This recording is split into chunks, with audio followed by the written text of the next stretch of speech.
जब सत्ता दूर थी तब एक आवाज थी जो दलितों के साथ साथ मुस्लिमों को जोड़ने का काम करती थी। वो आवाज थी मायावती की। वो कहती थी जब बहुजन समाज एक हो जाएगा तो सत्ता अपने आप चलकर आएगा। साथियों नमस्कार, आप देख रहे हैं क्या न्यूज। मैं हूं ब्रिजेश गुप्ता।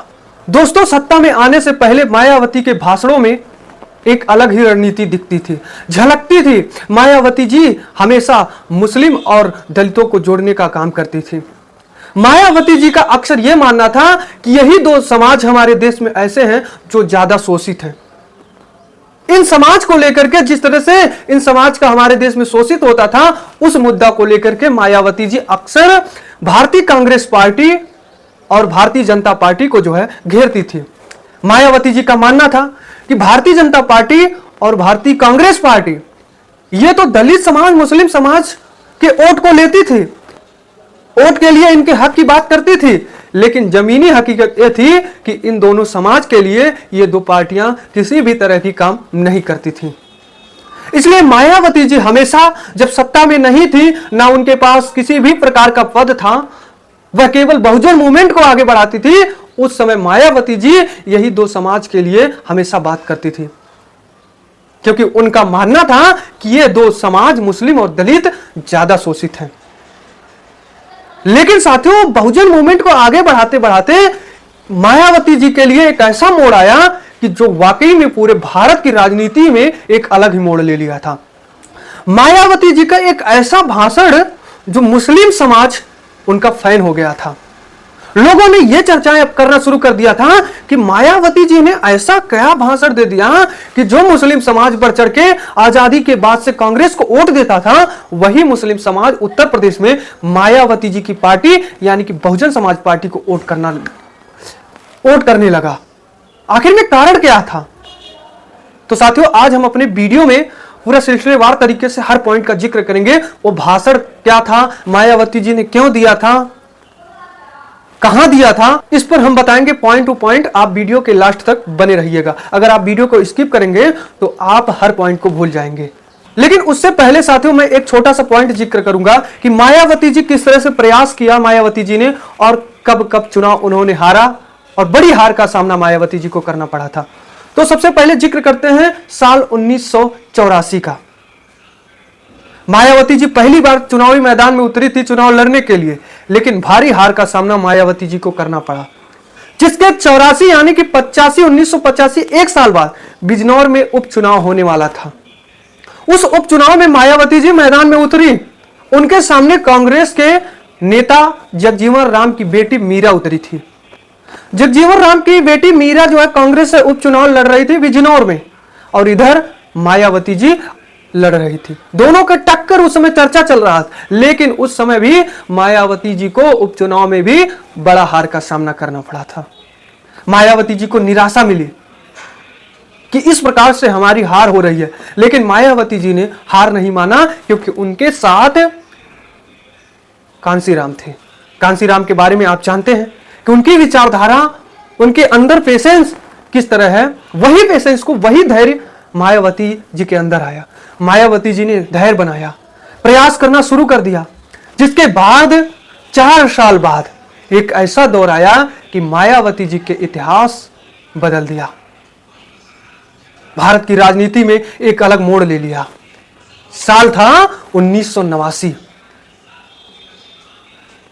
लेकिन उससे पहले उसी साल 1989 में जब मुस्लिम बढ़ चढ़ के मायावती जी के फैन हुए थे, उसका मैं जिक्र कर दूं साथियों।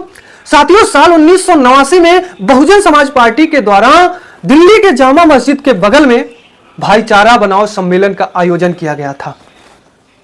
जिस भाईचारा बनाओ सम्मेलन में कार्यक्रम में पार्टी के द्वारा उत्तर प्रदेश की युवती, आईएएस की तैयारी करने वाली लड़की यानी कि मायावती जी को बुलाया गया था भाषण देने के लिए।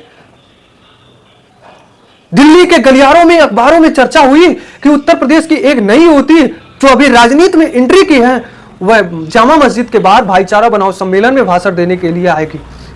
लोगों में उत्साह बढ़ी कि हमें तो देखना चाहिए, जिसके बाद मुस्लिमों में बढ़ चढ़ के यह मैसेज पहुंचा। मुस्लिम समाज भी उस जामा मस्जिद के बाहर हो रहे कार्यक्रम में भाषण को सुनने के लिए वहां पहुंचे। जब मायावती जी मंच पर पहुंची भाषण देने के लिए, वहां पर उन्होंने देखा, चकित रह गई मायावती जी। मायावती जी ने सोचा, जो कल तक हमारे पार्टी के द्वारा छोटा बड़ा कार्यक्रम कहीं भी किया जा रहा था, जहां केवल दलित समाज ही देखने को मिलता था, आज तो अलग हो गया। दलित से भी ज्यादा बढ़ चढ़ के मुस्लिम समाज पहुंच गए। मायावती जी ने मौके का फायदा उठाया और सच्चाई वहां पर मुस्लिमों के सामने पेश करना शुरू कर दिया। मायावती जी ने क्या पेश किया था उस भाईचारा सम्मेलन में, मैं आपको बताऊं साथियों। मायावती जी मुस्लिमों के सामने कई बातें वहां रखी। सबसे पहला बात मायावती जी ने मुस्लिमों के लिए कहा कि हमारे कार्यक्रम में हमारे समाज के, हमारे देश के बढ़ चढ़ के मुस्लिम भाई लोग आए हैं। मैं उनको यह बताना चाहता हूं, मुस्लिम भाई, आप आजादी के बाद से कांग्रेस को वोट करते आए हैं, लेकिन आप लोग सच्चाई नहीं जानते हैं कि कांग्रेस ने आपके लिए क्या किया है। मायावती जी ने कहा कि आजादी से पहले मुस्लिमों के पास 33% नौकरी थी, लेकिन आज वह नौकरी 2.5% ही बची हुई है। यानी कि ज्यादा से ज्यादा 3% ही मुस्लिम भाइयों के पास नौकरी बची हुई है। जो आजादी से पहले 33 थी, आज 3 ही बची है। जिस कांग्रेस को आप लोग वोट देते हैं बढ़ चढ़ के, जो कांग्रेस कहती है हमारी सबसे मजबूत वोट है मुस्लिम है, वो केवल आपसे वोट लेने के लिए जुमला फैलाती है, षड्यंत्र रचती है, लेकिन वास्तविकता यह है कि आपके हक की बात नहीं करती है कांग्रेस। जिसके बाद आगे उन्होंने मुस्लिम समाज के लोगों से कहा कि आप लोग जितने लोग हमारे इस बात से संतुष्ट हैं, हाथ उठाइए।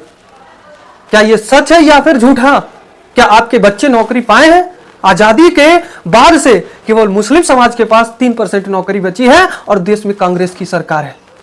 वही आजादी से पहले 33% मुस्लिम समाज के पास नौकरी थी, लेकिन आज महज 3% बचा है। आप लोग हाथ उठाकर बताइए, क्या आपके बच्चे नौकरी पाए या फिर नहीं? साथियों, मायावती जी के इस बात के बाद उस जामा मस्जिद के बाहर भाईचारा बनाओ सम्मेलन में सन्नाटा पसर गया था। लोगों के आवाज बंद हो गए थे कि ये तो जिस युवती की चर्चा हो रही थी कि जामा मस्जिद के बाहर उत्तर प्रदेश की एक युवती अभी राजनीति में एंट्री की है, वो कार्यक्रम में आ रही है, ये तो मुस्लिम भाइयों की बोलती बंद कर दी, सच्चाई को लाकर सामने रख दिया। मुस्लिमों ने कहा कि ये हकीकत है कि आज हमें नौकरी नहीं मिल रही है, हमारी नौकरी छीन गई है।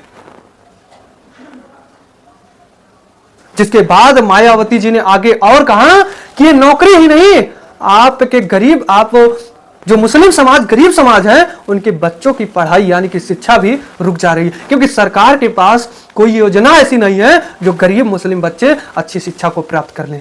उनके लिए किसी भी प्रकार की प्रोत्साहन राशि नहीं बनाई गई है। आप उसी कांग्रेस को वोट करते आए हैं। तो साथियों, मुस्लिम समाज इस प्रकार से मायावती जी के फैन हुई, उनके विचारों पर प्रभावित हुई, भाषण पर प्रभावित हुआ कि 1989 में बिजनौर के लोकसभा सीट से जीत करके उन्होंने पहली बार लोकसभा में पहुंचा था। मायावती जी बंपर वोटों से जीती थी मायावती जी बिजनौर में। जिसके बाद लगातार 89 ही नहीं, 98, 99, 2004 में लगातार संसदीय से चुन करके लोकसभा में पहुंची थी मायावती जी।